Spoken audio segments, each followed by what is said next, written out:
Hey everyone, this is Sugandha and you're watching Ready to Get Update and welcome back to my channel. And yes, आज हम discuss करने वाले हैं, क्या discuss करने वाले हैं?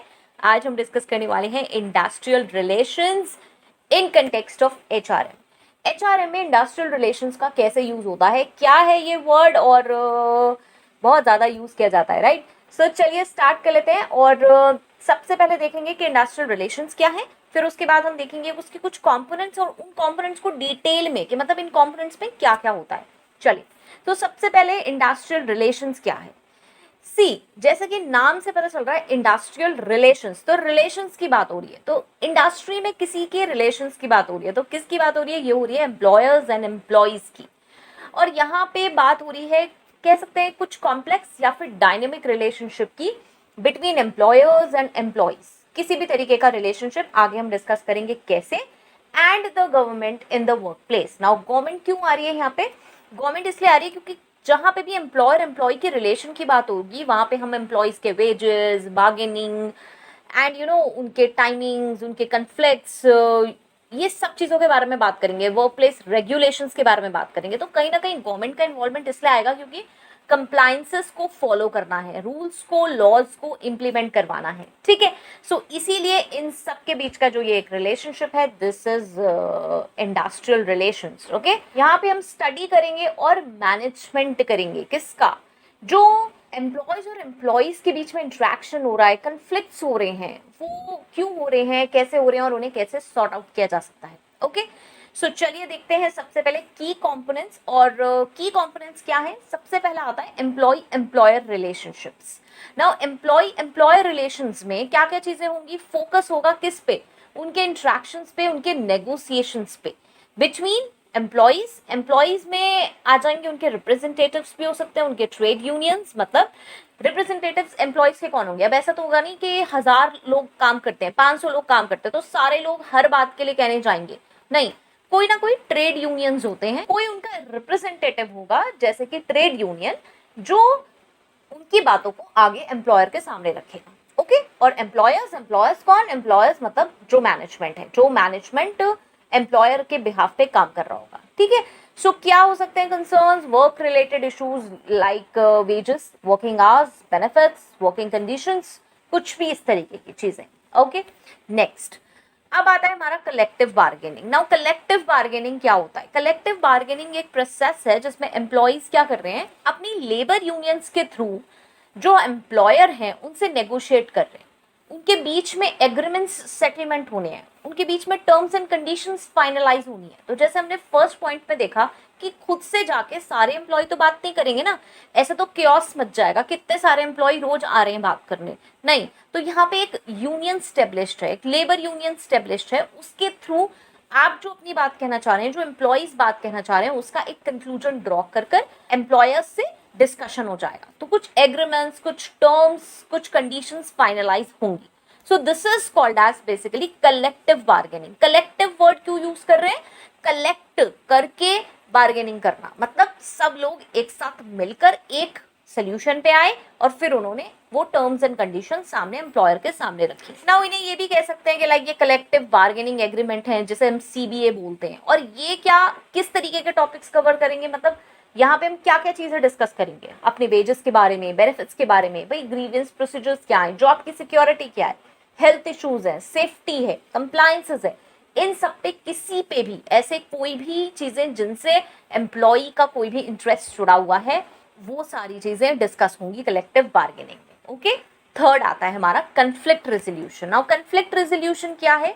कन्फ्लिक्ट रेजोल्यूशन ऑब्वियसली किसी भी बात पर, कोई भी इंडस्ट्री से रिलेटेड कोई भी चीज एम्प्लॉयर और एम्प्लॉय के बीच में कन्फ्लिक्ट ला सकती है। ओके, सो उसके ऊपर बात करना, उसको सॉल्व करना। तो अगर कन्फ्लिक्ट रेजोल्यूशन का एक मैकेनिज्म होगा, जैसे कि कुछ ग्रीवेंस प्रोसीजर्स हैं, तो बहुत इजीली डिस्प्यूट सॉल्व हो पाएंगे।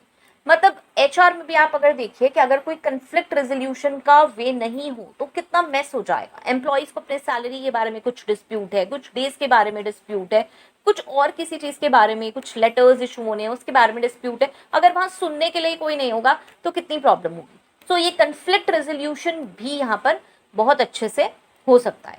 Next is labour unions. Now labour unions जैसे हमने ऊपर भी देखा, बहुत ही अच्छा सिग्निफिकेंट रोल प्ले करते हैं इंडस्ट्रियल रिलेशंस में। एंड वो क्या करते हैं, रिप्रेजेंट करते हैं वर्कर्स को, बेसिकली एडवोकेट करने के लिए उनके राइट्स और इंटरेस्ट। मतलब कोई बोलेगा ना बिहाफ पे बोलने के लिए लेबर यूनियंस होती हैं।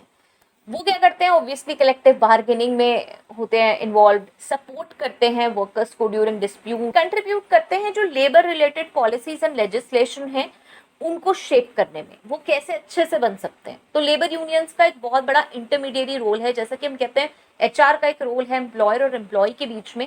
ऐसे ही जब ये डिस्प्यूट्स की बात आती है तो यहाँ पे लेबर यूनियन भी एक इंटरमीडिएरी ही है। फाइन। उसके बाद work place regulations. Now see, कहीं पे भी हम काम करते हैं वहाँ पे रेगुलेशंस होने बहुत ज़रूरी है। बहुत सारे गवर्नमेंट की तरफ से नॉर्म्स हैं, वो प्रॉपरली इम्प्लीमेंट होने ज़रूरी हैं। नहीं हो रहे हैं तो फिर अगेन वही डिस्प्यूट अराइज होता है, या फिर आगे सेफ्टी इश्यूज, हेल्थ इश्यूज और बहुत तरीके के इश्यूज अराइज हो सकते हैं। ठीक है, सो इन पर भी बात करने के लिए अब रेगुलेशंस क्या क्या है, वर्क प्लेस रेगुलेशंस क्या है, जैसे कि गवर्नमेंट की तरफ से बनाए गए हैं, भाई मिनिमम वेजेस देने ज़रूरी हैं, वर्किंग आवर्स हैं, कुछ सेफ्टी स्टैंडर्ड्स हैं, डिस्क्रिमिनेशन प्रोटेक्शन है।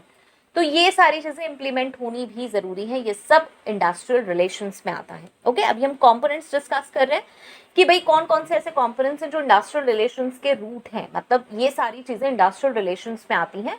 जब हम ये वर्ड सुनते हैं तो हमें ऐसा लगता है कि इसमें क्या क्या कवर होता होगा, तो वो चीजें हम देख रहे हैं। एम्प्लॉय पार्टिसिपेशन और पार्टिसिपेशन प्रोग्राम, इसमें एक बहुत बड़ा रोल है कि एम्प्लॉय को एनकरेज करना कि वो भी इन्वॉल्व हो डिसीजन मेकिंग प्रोसेसेस में। एक एम्प्लॉय को कभी यही नहीं समझ में आ पाता कि उसका भी इन्वॉल्वमेंट हो सकता है, या वो भी इतनी बड़ी ऑर्गेनाइजेशन के सामने अपनी बात रख सकता है। किसी के भी थ्रू रख सकता है, लेकिन वो रख सकता है। लेबर काम करती रहती है तो उसको लगता है कि बस जो मुझे सर्कमस्टांसेस दिए गए हैं, जो मुझे सेफ्टी के लिए चीज़ें दी गई हैं, मतलब ग्लव्स अगर दिए गए हैं, किसी काम में हमारे हैंड की प्रोटेक्शन के लिए कुछ चीज़ें चाहिए। अब क्या है, जैसे ग्लव्स दिए गए हैं तो वो ग्लव्स खराब हो रहे हैं, उसको पता तक नहीं है, उसे रियलाइजेशन ही नहीं है एम्प्लॉय को, लेबर को, हमारी ये ग्लव्स खराब हो गए हैं तो मेरे को दूसरे ग्लव्स मिलने चाहिए, अच्छे ग्लव्स मिलने चाहिए। ये एक बहुत छोटा सा एग्जाम्पल है। उसको लगता है हाँ भाई ये मैं तो एक लेबर हूँ तो ठीक है, मुझे जो सर्कमस्टांसेस में काम करने के लिए बोला जा रहा है मुझे वो कर लेना चाहिए। बट ये फाइन नहीं है, क्योंकि वो उसकी सेफ्टी कॉम्प्रोमाइज हो रही है उस केस में।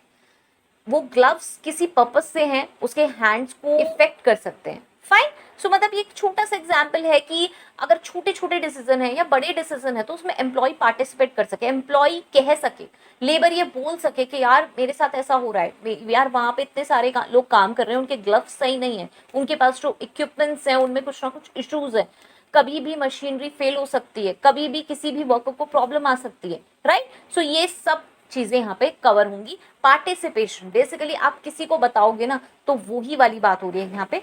अब जब आप पार्टिसिपेट करोगे ना कहीं ये आएगा, यार ये मेरा काम है, इसके लिए मुझे जो फैसिलिटीज चाहिए वो मुझे मांगनी चाहिए, मुझे उसके बारे में बात करनी चाहिए, तो एक सेंस ऑफ ओनरशिप आएगी उस काम की, जैसे अपना काम करते हैं।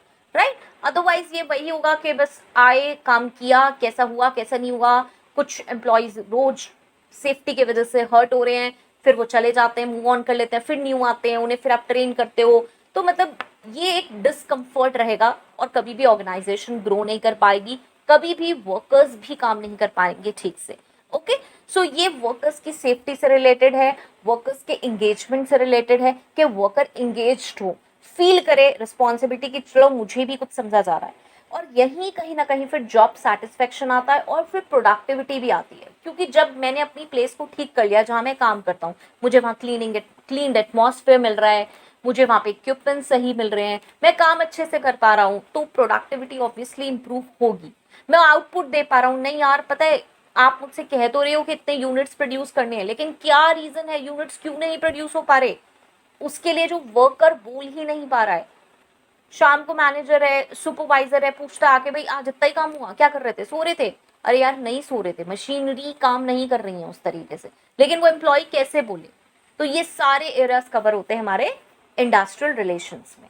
Okay, so this is long and short story के इंडस्ट्रियल रिलेशंस में ये सारी चीजें कवर होती हैं। अब अगर इसमें हम डिटेल में जाएंगे तो जैसे एम्प्लॉय और एम्प्लॉयर रिलेशंस है, उसमें क्या क्या चीजें हैं, इंट्रैक्शंस हैं, नेगोशिएशंस हैं, वेजेस के बारे में डिस्कशन है, वर्किंग आवर्स के बारे में डिस्कशन है, बेनिफिट्स हैं, वर्किंग कंडीशंस है, इन सब पे एक्ट्स बने हुए हैं जिसके हिसाब से एम्प्लॉय को आप इंगेज कर सकते हो, अपने यहाँ एम्प्लॉय कर सकते हो। तो ये चीज़ें पता होनी बहुत इंपॉर्टेंट है, क्योंकि अगर आप किसी भी एम्प्लॉय को हायर कर रहे हो, आप खुद भी एक एम्प्लॉय हैं, तो आपको अपने से रिलेटेड जो रूल्स एंड रेगुलेशंस गवर्नमेंट ने बनाए हुए हैं वो पता होने चाहिए, जिससे कि आपके साथ गलत ना हो, आप पार्टिसिपेट कर सके, आप बात कर सके। Okay, so this is actually industrial relations. और इसमें से कुछ भी आप डिटेल में जानना चाहते हैं, अलग जानना चाहते हैं, ऑब्वियसली इसके एक्ट हैं, वो मैं एक्ट की सीरीज में लेके आऊंगी, लेकिन यहाँ पे सिंप्लीफाइड वे में आप इसी से ही कोई टॉपिक और समझना चाहते हैं तो भी मुझे ज़रूर बताएं, एंड